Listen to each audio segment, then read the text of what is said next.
इस वक्त इकरा हसन हमारे साथ है, समाजवादी पार्टी की सांसद हैं।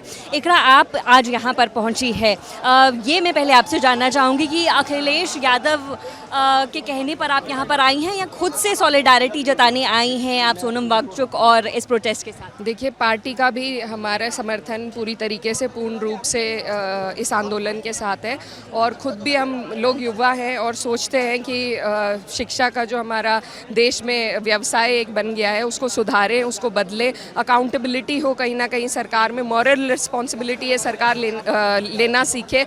और मैं समझती हूँ कि धर्मेंद्र प्रधान जी को खुद ही शर्म से इस्तीफ़ा दे देना चाहिए था, इस हद तक बात को ना बढ़ने दिया जाता, लेकिन आज इन्होंने सभी हदें पार करी हैं, बिल्कुल शर्मसार पूरे देश को किया है। दुनिया देख रही है क्या हो रहा है हिंदुस्तान में और मुझे लगता है कि देश का युवा कभी इन्हें माफ़ नहीं करेगा। समाजवादी पार्टी की तरफ से आप आई हैं, डिम्पल यादव यहाँ पर आई हैं, क्या अखिलेश यादव भी यहाँ पर पहुँचेंगे, इस प्रोटेस्ट में शामिल होंगे? जी बिल्कुल, देखिए हम सभी लोग 20 तारीख को सभी सांसद, क्योंकि अपने अपने क्षेत्र की भी जिम्मेदारी रहती है, तो लेकिन 20 से सत्र शुरू है और हमें उम्मीद है कि 20 को सभी लोग यहाँ पर आएंगे। यात्रा में शामिल होंगे, सीजेपी की जो यात्रा है उसमें अखिलेश यादव शामिल होंगे?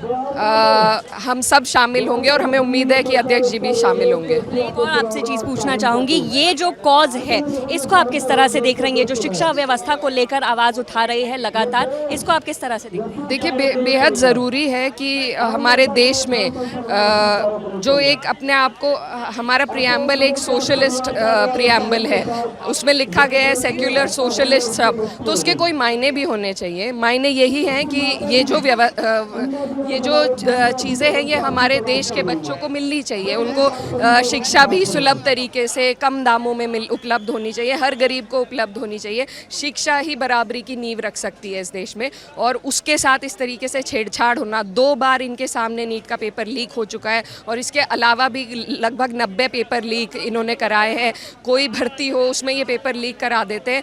तो ये सिर्फ और सिर्फ लोगों को आपस में लड़ाना जानते हैं, धर्म की राजनीति करते हैं केवल। और जो अब मुझे खुशी है कि आज एक ऐसा आंदोलन शुरू हुआ है जिसमें सभी लोग जुड़ रहे हैं, क्योंकि ये मुद्दे किसी एक विशेष धर्म या जाति से जुड़े नहीं हैं, ये हम सब के मुद्दे हैं, युवाओं के मुद्दे हैं, हमारे देश के आने वाली पीढ़ी के मुद्दे हैं। तो हमें उम्मीद है कि कुछ ना कुछ बदलाव होगा, सुधार होगा और एक जो अलग जगह है उससे बदलाव ज़रूर आएगा। सोनम वांगचुक आराम से यहाँ पर हंगर स्ट्राइक कर रहे थे, लेकिन आज जिस तरह से उन्हें उठाया गया है यहाँ से, उसको आप किस तरह से देख रहे हैं? देखिए, जिस बेरहमी के साथ उन्हें उठाया गया, हम सब तस्वीरें देख रहे थे और उन्हीं तस्वीरों को देखकर बहुत परेशानी महसूस हुई सभी लोगों को कि एक बुजुर्ग व्यक्ति जो 20-25 दिन से जिन्होंने कुछ नहीं खाया है, वो यहाँ पर बहुत ही शांतिपूर्वक तरीके से अनशन कर रहे थे, उनको जिस तरीके से ये घसीट कर ले गए हैं और गाली गलौज भी करी है, तो शर्म आनी चाहिए इस सरकार को। ये जो तस्वीर है आज की, ये तस्वीर हिंदुस्तान कभी नहीं भूलेगा, हिंदुस्तान का युवा कभी नहीं भूलेगा। एक आखिरी सवाल मैं आपसे करना चाहूँगी, एक लंबे समय तक ऑपोजिशन की चुप्पी रही है इस पूरे कॉज को लेकर, लेकिन अब जैसे जैसे ये प्रोटेस्ट बढ़ा हुआ, सोनम वांगचुक यहाँ पहुँचे, उसके बाद ऑपोजिशन यहाँ पर आना शुरू हुआ है, तो इसको आप कैसे जस्टिफाई कर रहे हैं कि जब इतना बड़ा कॉज हो गया तब आप लोग आ रहे हैं और उससे पहले आप लोग इसके साथ शामिल नहीं? देखिए, कोई भी प्रोटेस्ट अगर होती है उसमें आम लोग अगर अपनी पीड़ा को रखें तो मुझे लगता है उस प्रोटेस्ट को ज़्यादा महत्वता मिलती है। पॉलिटिशियंस पहुंच जाते हैं तो हम पर यह आरोप लगाया जाता है कि ये लोग राजनीति कर रहे हैं, तो उस वजह से मुझे लगता है शुरुआत में सभी लोग बचे।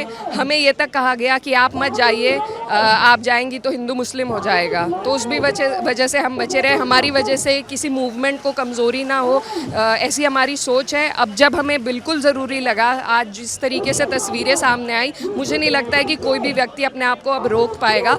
और हम सब हिंदू मुस्लिम और वगैरह वगैरह बिरादरी बाद में हैं, हम सबसे पहले हिंदुस्तानी हैं, इस देश के नागरिक हैं और अपने अधिकारों के लिए लड़ने के लिए हमारे पास अभी संविधान से मिला हुआ अधिकार है, उसी के उपयोग में हम सब यहाँ आए हैं। शुरुआत से ही सबका समर्थन था, लेकिन कुछ मजबूरियाँ जो मैंने आपको बताई उस वजह से मुझे लगता है कि बाद में नेता लोग पहुँचे और वो सही भी है। बहुत बहुत धन्यवाद आपका इकरा। तो इस वक्त ये जंतर मंतर पर इस प्रोटेस्ट के साथ सॉलिडारिटी दिखाने पहुंची हैं इकरा हसन, समाजवादी पार्टी से सांसद हैं, ये पहुंची और इनका ये कहना है कि समाजवादी पार्टी के बाकी जो नेता हैं वो भी यहाँ पर पहुँचेंगे 20 तारीख को और 20 तारीख को जो मार्च होना है संसद तक, उसमें अखिलेश यादव भी पहुंच सकते हैं, ऐसा इकरा हसन का कहना है।